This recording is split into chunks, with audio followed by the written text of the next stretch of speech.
Hello' student, আজিৰ এই ভিডিঅ'টোত মই কাৰ্বি আংলং জিলাত সদ্য অনুষ্ঠিত হৈ যোৱা ক্লাছ 9ৰ এনুৱেল এক্সাম 2026ৰ অসমীয়া বিষয়টোৰ প্ৰশ্ন কাকতখনৰ সম্পূৰ্ণ সমাধান আগবঢ়াবলৈ লৈছোঁ।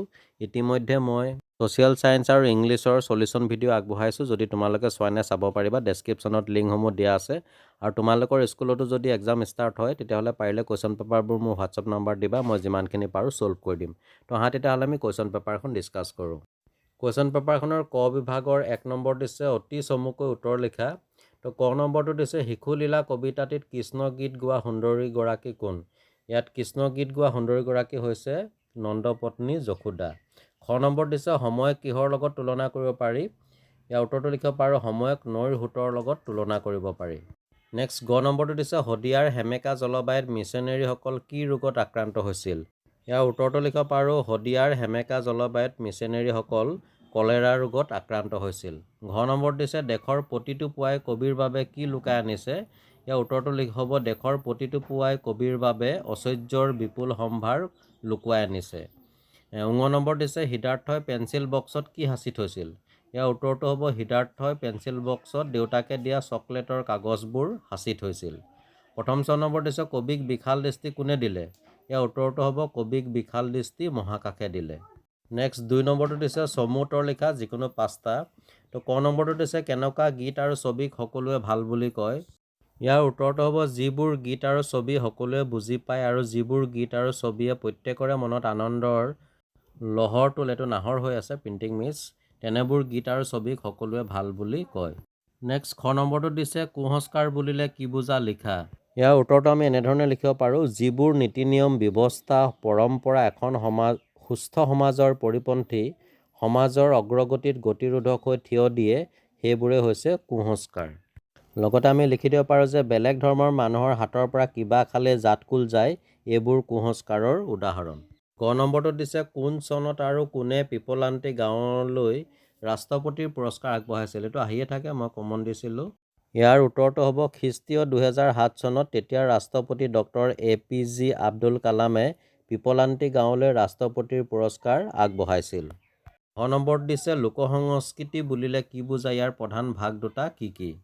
ইয়াৰ উত্তৰটো আমি লিখিব পাৰোঁ লোক বা জনৰ যি আচাৰ অনুষ্ঠান, গীত পদ, নৃত্য নাচ, খোৱা লোৱা, পিন্ধা উৰা, পূজা উপাসনা, ৰীতি নীতি, উৎসৱ অনুষ্ঠান, খেলা ধূলা আদিৰ সমষ্টিকে লোকসংস্কৃতি বোলা হয়। এতিয়া আমাক লগতে কুৱেশ্যন এটা দিছিলে যে ইয়াৰ প্ৰধান ভাগ দুটা কি কি? ইয়াৰ উত্তৰ হ'ব লোকসংস্কৃতিৰ প্ৰধান ভাগ দুটা হৈছে 1 নম্বৰ লোকসাহিত্য বা বাচিক কলা আৰু 2 নম্বৰ লোকজীৱন। 2 নম্বৰটোত দিছে ব্যৱহাৰ প্ৰণালীক সামান্য কথা বুলি ওলাই ইটিকিং নকৰি কিয় মন দি শিকা উচিত? ইয়াৰ এনচাৰটো তোমালোকলৈ আগবঢ়ালোঁ। ইয়াত যিহেতু 2 মাৰ্ক আছে তোমালোকে ইমান দীঘলকৈ নিলিখিলে হ'ব, পাৰিলে অলপ শ্বৰ্টকৈ নিজে সজাই লিখিবা। নেক্সট প্ৰথম ছ নম্বৰটো দিছে আৰ্যসকলৰ পিছত ভাৰতলৈ অহা বিদেশী জাতিকেইটা কি কি? ইয়াৰ উত্তৰটো হ'ব আৰ্যসকলৰ পিছত ভাৰতলৈ অহা বিদেশী জাতিকেইটা হৈছে শক, কুখান, পাঠান, মোগল, পৰ্তুগীজ, ইংৰাজী, ফৰাচী ইত্যাদি। দ্বিতীয় ছ নম্বৰটোত সুধিছে কবিয়ে কলিজাৰ সঁচা সুৰেৰে সিক্ত কৰি কাৰ সমাজত কি গীত গাবলৈ সাজু হৈছে? ইয়াৰ উত্তৰটো হ'ব কবিয়ে কলিজাক সঁচা সুৰেৰে সিক্ত কৰি দানৱ সমাজত মানৱৰ গীত গাবলৈ সাজু হৈছে যাতে কবিৰ অন্তৰৰ পৰা ওলোৱা হৃদয়স্পৰ্শী নিভাঁজ সুৰেৰে প্ৰকৃত মানৱ সমাজ গঢ়ি তুলিবলৈ সক্ষম হ'ব পাৰে। নেক্সট কুৱেশ্যন নম্বৰ 3 দিছে বিজ্ঞানৰ আৱিষ্কাৰ ঘড়ীৰ আৱিষ্কাৰ হোৱাৰ আগলৈকে মানুহে কিহৰ ওপৰত ভিত্তি কৰি সময় নিৰ্ধাৰণ কৰিছিল বুজাই লিখা। তো এই কুৱেশ্যনটোৰ এনচাৰ তোমালোকলৈ মই ইন ৰিটাৰ্ণ ফৰ্মত আগবঢ়াইছোঁ, তোমালোকে নোট কৰি ল'বা, যথেষ্ট ইম্পৰ্টেণ্ট হয়, পৰীক্ষাত আহি যোৱাৰ সম্ভাৱনা আছে। 4 নম্বৰ দিছে অন্ধবিশ্বাস আৰু কুসংস্কাৰৰ কাৰণসমূহ উল্লেখ কৰা, এইটো তোমালোকে পাঠৰ পৰা নিজে লিখিবা, 3 মাৰ্কছ আছে। 5 নম্বৰ দিছে ভাৰতীয় সংস্কৃতি এক সমন্বয়ৰ বস্তু, পাঠৰ আধাৰত কথাষাৰৰ তাৎপৰ্য ব্যাখ্যা কৰা, এইটো প্ৰেক্টিছ কৰিবা, তোমালোকৰ এক্সামৰ বাবে যথেষ্ট ইম্পৰ্টেণ্ট হয়। আৰু 6 নম্বৰ দিছে প্ৰসংগ সংগতি দৰ্শাই ব্যাখ্যা কৰা যিকোনো চোৱা। ক নম্বৰটো দিছে সকলো মানুহৰে জীৱনবোৰ একো একোখন যুঁজ আৰু খ নম্বৰ সময়ৰ টিকনিডাল হেনো আগফালে, এই দুইটা তোমালোকে প্ৰেক্টিছ কৰিবা। ইয়াৰ পাছত আহিলে 7 নম্বৰ অতি চমুকৈ উত্তৰ লিখা যিকোনো দুটা। ক নম্বৰ দিছে প্ৰতিমা নামৰ কবিতা পুথিখন কোনে ৰচনা কৰিছিল? এই কবিতা পুথিখন ৰচনা কৰিছিল চন্দ্ৰকুমাৰ আগৰৱালাই। খ নম্বৰ দিছে শিশু কৃষ্ণই দুষ্টালি কৰোঁতে মাক যশোদাই ক'ত বান্ধি থৈছিল? ইয়াৰ উত্তৰটো হ'ব শিশু কৃষ্ণই দুষ্টালি কৰোঁতে মাক যশোদাই শিশু কৃষ্ণক উদুখল অৰ্থাৎ উৰালত বান্ধি থৈছিল। গ নম্বৰটো দিছে সিহে পাই নিজে নিজে আলাসত ঠাই। ইয়াত আলাস শব্দটোৰ অৰ্থ কি? ইয়াত আলাস শব্দটোৰ অৰ্থ হৈছে আকাশ বা শূন্য। 8 নম্বৰ দিছে চমুকৈ উত্তৰ লিখা যিকোনো দুটা। ক নম্বৰটো দিছে শান্তিৰ চৰাইজনীক আজলি ভৰাই কবিয়ে কি দিছে? ইয়াৰ উত্তৰটো হ'ব শান্তিৰ চৰাইজনীক আজলি ভৰাই কবিয়ে দিছে ভঁৰালৰ এমুঠি ধান আৰু তেওঁৰ প্ৰাণৰ ভাষাৰে লিখা একোটি গান। ক নম্বৰ দিছে সুকুমাৰ কলা বুলিলে কি বুজায়? লিখা। ইয়াৰ উত্তৰটো আমি এনেধৰণে লিখিব পাৰোঁ, কবিতা, সংগীত, চিত্ৰবিদ্যা, স্থাপত্য আৰু ভাস্কৰ্য এই 5 বিধক সুকুমাৰ কলা বোলা হয়। নেক্সট গ নম্বৰটো দিছে কি কাৰণত সিদ্ধাৰ্থ নিচাসক্ত হৈ পৰিছিল? ইয়াৰ উত্তৰটো লিখিব পাৰোঁ, সিদ্ধাৰ্থ নিচাসক্ত হোৱাৰ মূল কাৰণ আছিল তাৰ পাৰিবাৰিক অশান্তি আৰু অকলশৰীয়া জীৱন। মাক আৰু দেউতাকৰ মাজৰ অবিৰত কাজিয়া, বিচ্ছেদ আৰু তাৰ ফলত সৃষ্টি হোৱা মানসিক শূন্যতা আৰু হতাশাই তাক ভুল পথলৈ ঠেলি দিছিল। এই সময়তে এজন অসৎ পাণ দোকানীৰ সংগত পৰি সি নিচাসক্ত হৈ পৰে।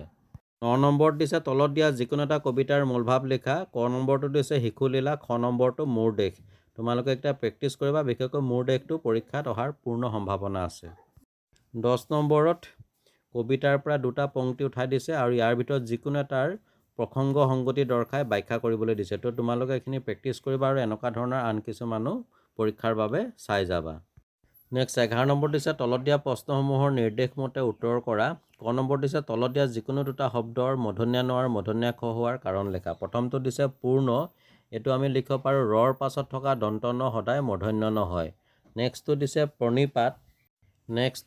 প্ৰণিপাত, সেইটো ছেইম হ'ব যিহেতু ৰকাৰৰ পিছত মূৰ্ধন্য ণ আছে, গতিকে আমি লিখিব পাৰোঁ যে ৰৰ পাছত থকা দন্ত ন সদায় মূৰ্ধন্য ণ হয়।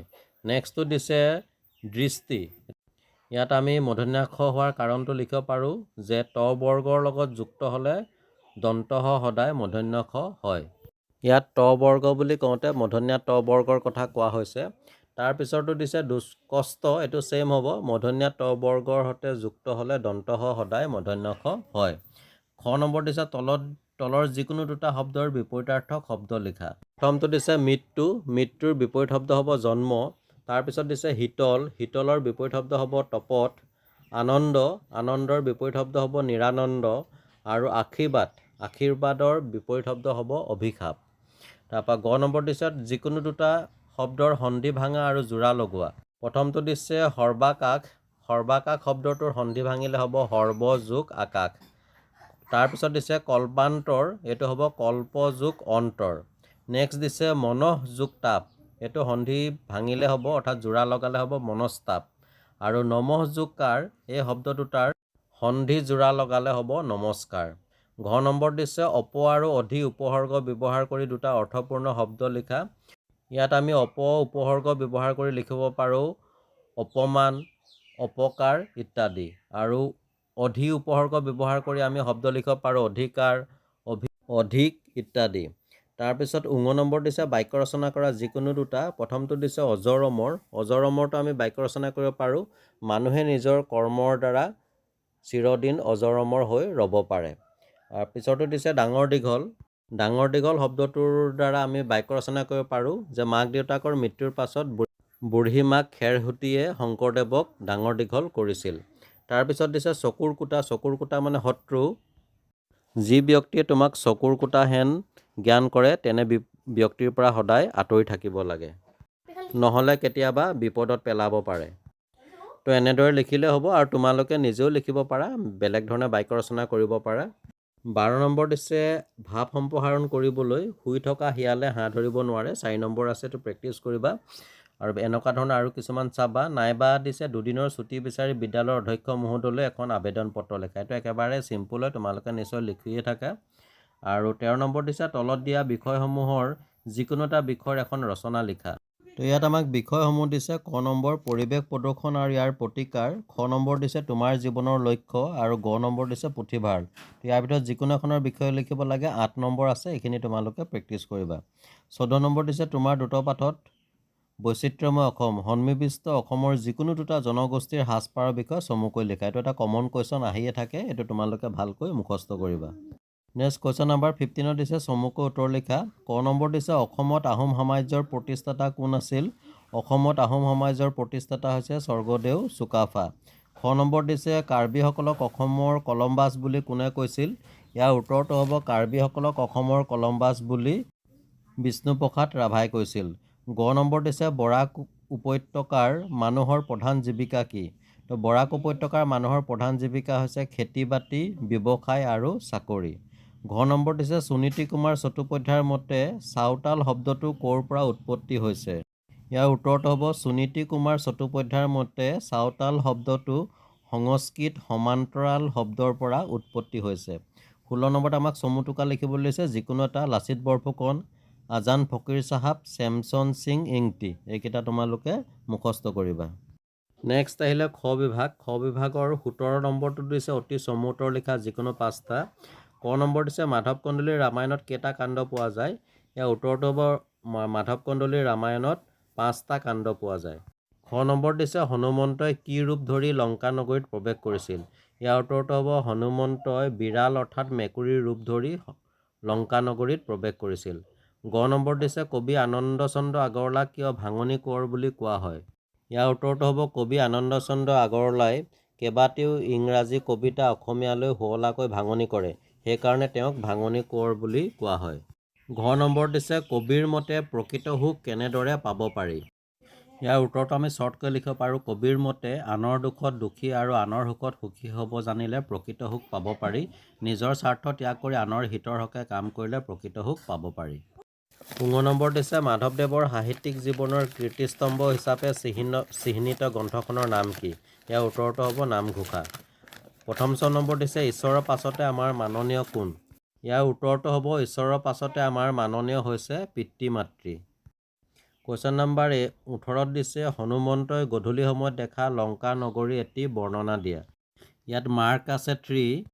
তো আমি উত্তৰটো লিখিব পাৰোঁ হনুমন্তই গধূলি সময়ত দেখা লংকা নগৰীখন আছিল অতি বিতোপন। তেওঁৰ এনে লাগিছিল যেন লংকা নগৰীখন বিশ্বকৰ্মাই নিৰ্মাণ কৰা দেৱপুৰী অমৰাৱতীহে। সোণালী বৰণৰ প্ৰাচীৰে চাৰিওফালে গোটেই নগৰখন বেৰি আছে। ঠায়ে ঠায়ে সুবৰ্ণ মাণিক জ্বলি নগৰীখন উজ্বলাই তুলিছে। ঠাইখন বহল ডাঙৰ আৰু নানা যন্ত্ৰ সাজি শাৰী শাৰীকৈ থোৱা আছে। দেৱতা কিম্বা অসুৰ কোনেও তাত সহজে প্ৰৱেশ কৰিব নোৱাৰে। 19 নম্বৰ দিছে মাতৃ যশোদাই কানাইক লগ পাই কি কথা কৈ চেনেহ প্ৰকাশ কৰিছিল? পাঠৰ আধাৰত লিখা।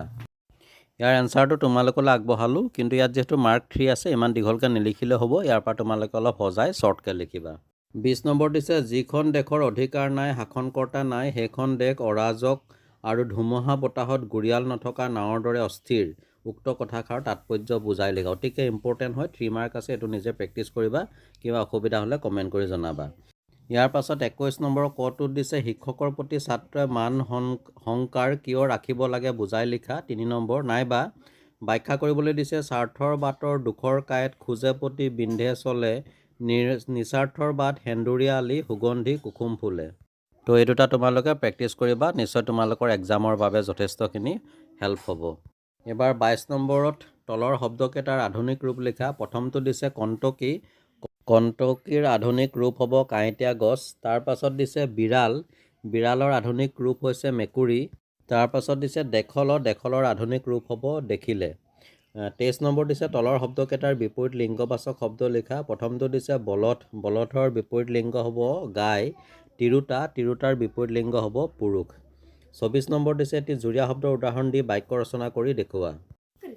সমাৰ্থক শব্দৰ উদাহৰণ হ'ব দিন ৰাতি, ভাল বেয়া, আই বোপাই ইত্যাদি। তো আমি যদি আই বোপাই শব্দটোৰে বাক্য ৰচনা কৰোঁ তেতিয়া আমি লিখিব পাৰোঁ যে ভগৱানৰ পাছতে আই বোপাই হৈছে আমাৰ আটাইতকৈ বেছি পূজনীয়। 25 নম্বৰ দিছে সমাৰ্থক শব্দ লিখা। প্ৰথমটো দিছে জগত। জগতৰ সমাৰ্থক শব্দ পৃথিৱী বা বিশ্ব। সমুদ্ৰ। সমুদ্ৰৰ সমাৰ্থক শব্দ হ'ব সাগৰ। আৰু পৱন। পৱনৰ সমাৰ্থক শব্দ হ'ব বায়ু।